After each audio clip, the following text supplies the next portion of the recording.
Have you ever wondered what it's all about? Questioned the meaning of life, particularly when things aren't going right, things are falling apart, maybe tragedy strikes or accidents happen, or maybe you have a big decision standing before you and you're not sure what to do or how to do it, or things just don't seem to fall into place. When life kind of hits that rocky zone, or when we find ourselves down in the dumps, what do we usually do? Turn to God. Say, Lord, make it better. Take it away. Help me to get through this. Help me to find the answer, and so on and so forth. In a word, we do what James and John just did. We go to the Lord and we say, Jesus, would you give me what I'm asking for, please? We come to the Lord, and it's not that we're asking for anything bad, but we do what they do. Would you give us whatever I ask you for? Just make my life easier. James and John lost their jobs. They lost their homes. They've been spending time with Jesus on the road for over 2 years, homeless, wondering where this guy is taking them, and where it's all going to end up. They asked him today, as they were on their way to Jerusalem, the city of the King. He's the Messiah. He is going to go take up his throne, and we get to be with him. Lord, can we sit at your right and your left? Can we finally be comfortable? Can we finally have a place where we don't have to worry and deal with all of this stuff in our lives? And Jesus doesn't give them their request, or so it seems.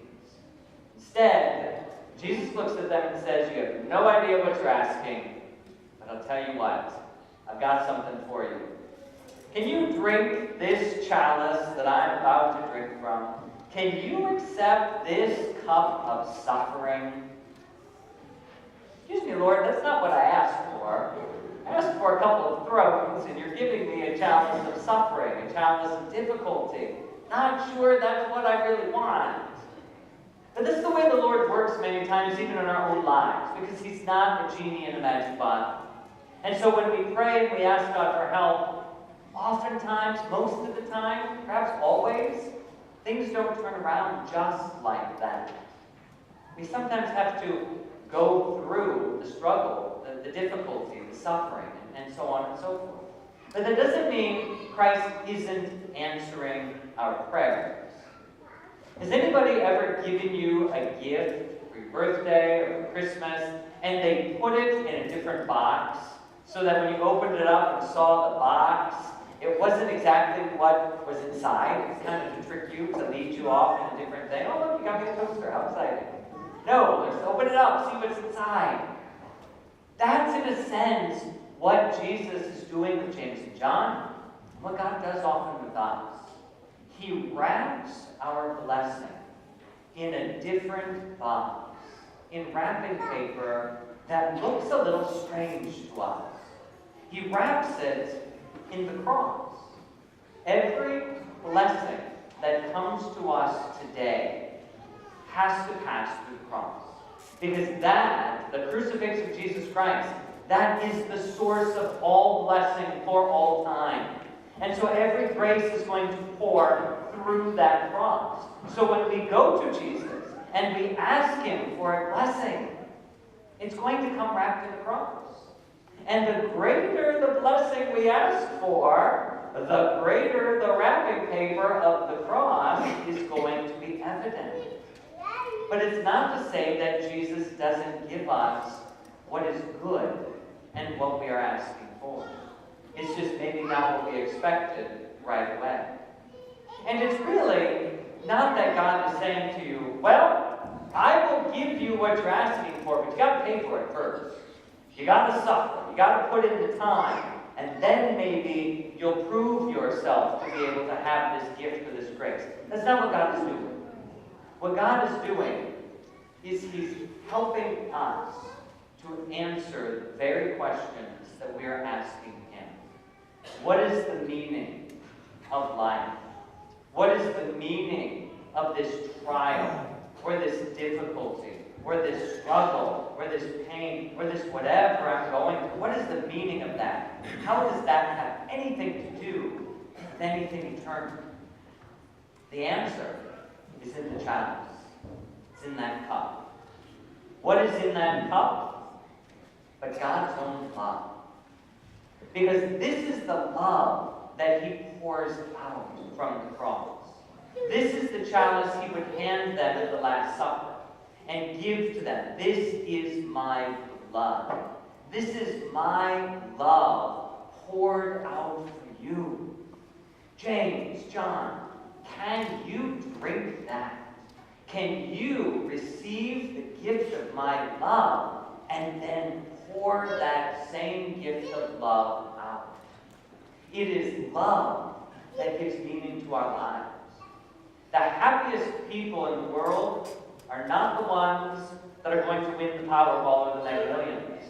The happiest people in the world are not those with lots of things and lots of stuff. The happiest people in the world are those who have strong relationships with other people. They're the ones that have built up those bonds of communion and love. And when we have the gift of love and charity in our lives, everything else begins to make sense. And now it has meaning. And now, even if I don't like something, I can perhaps understand the good that is behind it, or that can come through it. And so Christ today invites James and John and all of us to accept this chalice that's filled with his love, and then not only to drink deeply of it, but to pour our own lives as a chalice out for others. Are we able to hand someone else the chalice of my life, of my love? Because the kind of love that God calls us to, it's not an easy love. It's not a fluffy love. It's not a false love. God's love is hard love. It's tough love. It's a love that involves sacrifice. Because it's a love that says, I will do whatever it takes for your good. I will pour out myself for your good. Sometimes that's going to hurt. Sometimes that's going to feel not great. But I give myself to you in goodness for your goodness. That's the sacrifice of God's love. And when we're able to do that, we find life. We find meaning. We're no longer attached to the things that are passing away and leaving us in this world. Because those aren't great investments. Everything that we purchase or buy or have is going to break, is going to decay, is going to fall apart. We're not going to have it forever. But the gift of love poured out, that lasts forever. And that's what Christ calls us as his disciples today. And he doesn't stand back from us and say, come on, I feel so sorry for you.